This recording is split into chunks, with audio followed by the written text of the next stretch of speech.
This is the follow-up to the follow-up for Edward Berger, his third film after All Quiet on the Western Front and Conclave. Now we have Ballad of a Small Player, which, if you know the premise of it, it sounds like as Todd of a movie as you could possibly get, which is why it was so anticipated for him. Todd, tell us about it. Okay, this movie stars Colin Farrell as character name of the year, Lord Doyle.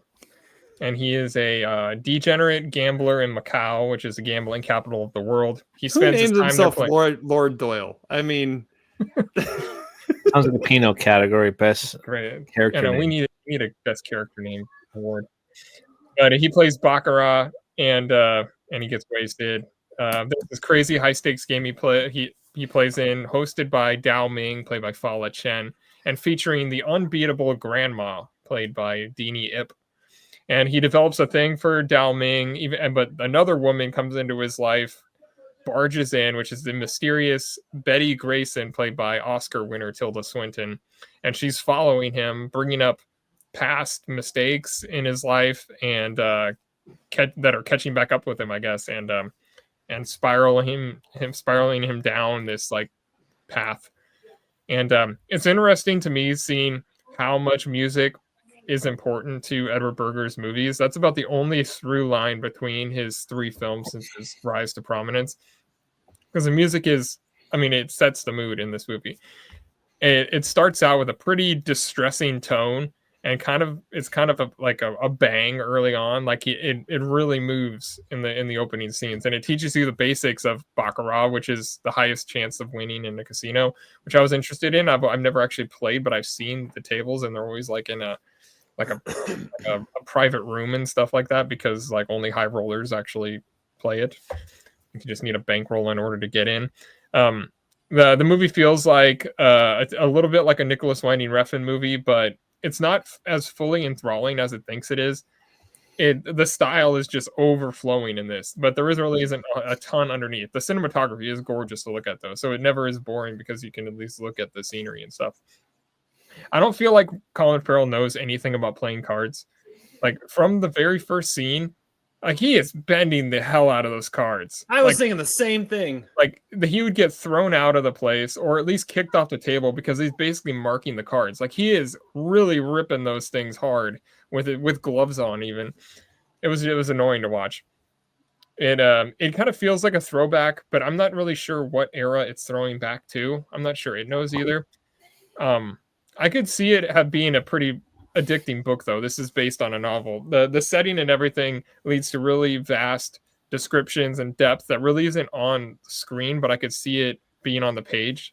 I watched this on Netflix too, so maybe that had something to do with it. Maybe I would have been more like into it if I was watching on a big screen. I was thinking a lot about The Killer when I was watching this, but that one's like really entertaining. This one like gets a little boring.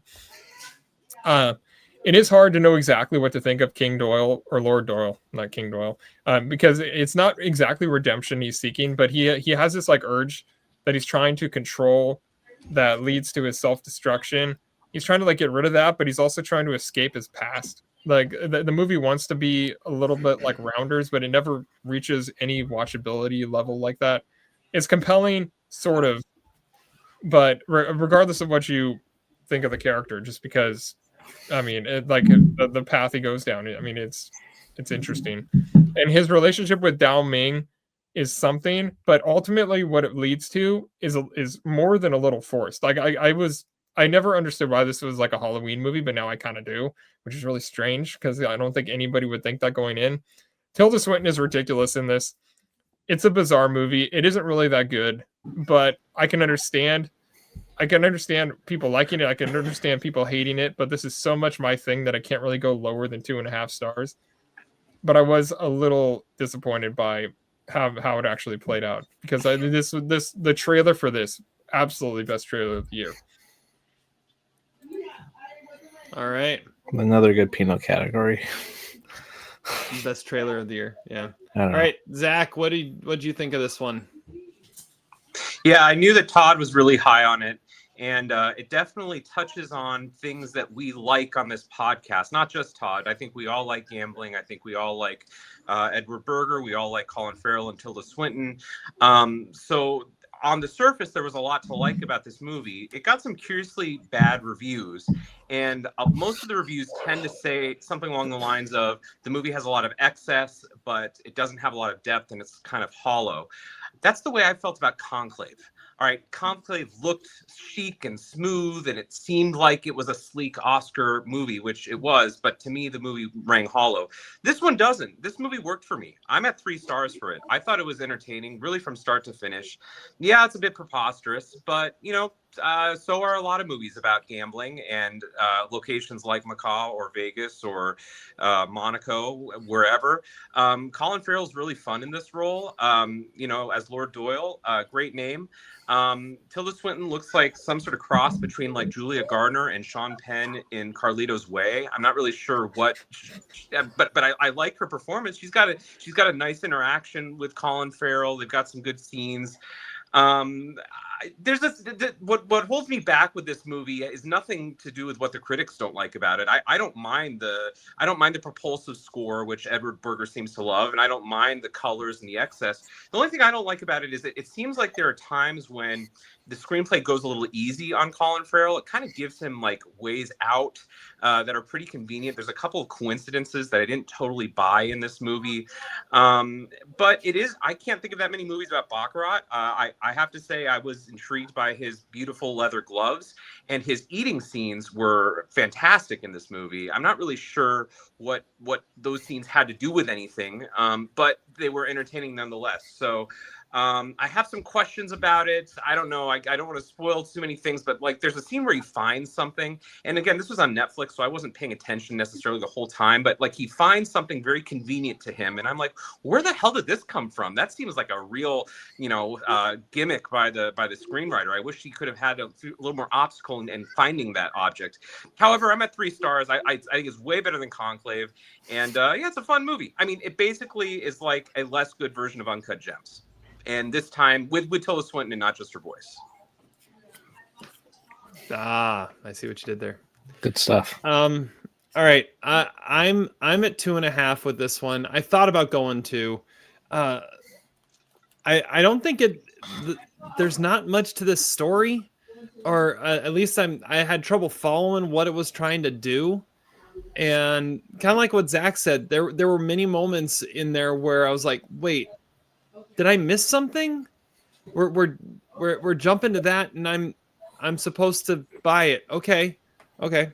At times it felt like the tone was almost schizophrenic in how it was going from one thing to another to another to another. The best parts of this though are the style of Edward Berger. And again, he is a chameleon. I mean, he starts with a World War I, brutality film, followed by, picking a pope in the Vatican, and now he's in Macau with a degenerate gambler. There is, like Todd said, there's no through line here other than the importance of the music. Yeah, we didn't hear that though. So Edward Berger's style is undeniable, and Colin Farrell is pretty magnetic in this. But other than that, there wasn't really much here. So I'm giving it 2.5 just for Colin Farrell and for Edward Berger. But if it were someone with less style and weaker performance at the heart of it, this is not a good movie. That's where I'm at with it. All right, yeah, I'm at 2.5 as well. This is it's an interesting film. You have to appreciate the swings sometimes, but even though when they don't play off, I think this is definitely the biggest swing of the 3 films we've seen and reviewed so far. Yeah, All Quiet, top 10, arguably top 10 of the year, possibly decade worthy. Conclave, really solid. I enjoyed it a lot more than I thought I was going to. And this one, I was like, I left thinking about it, was that a good movie? Question mark. I just don't know. There were some good things in it. I think the cinematography so far is that's a great cinematography looking film. It looks really good. I like the bright colors. That's kind of my style. Nicholas Winding Refn point kind of echoes. I'll echo that. but it also felt very Wes Anderson at the very beginning of the movie. Like the first little bit, I'm like, is this a Wes Anderson type of chaotic movie in a sense too? Like that's what it kind of felt like for me.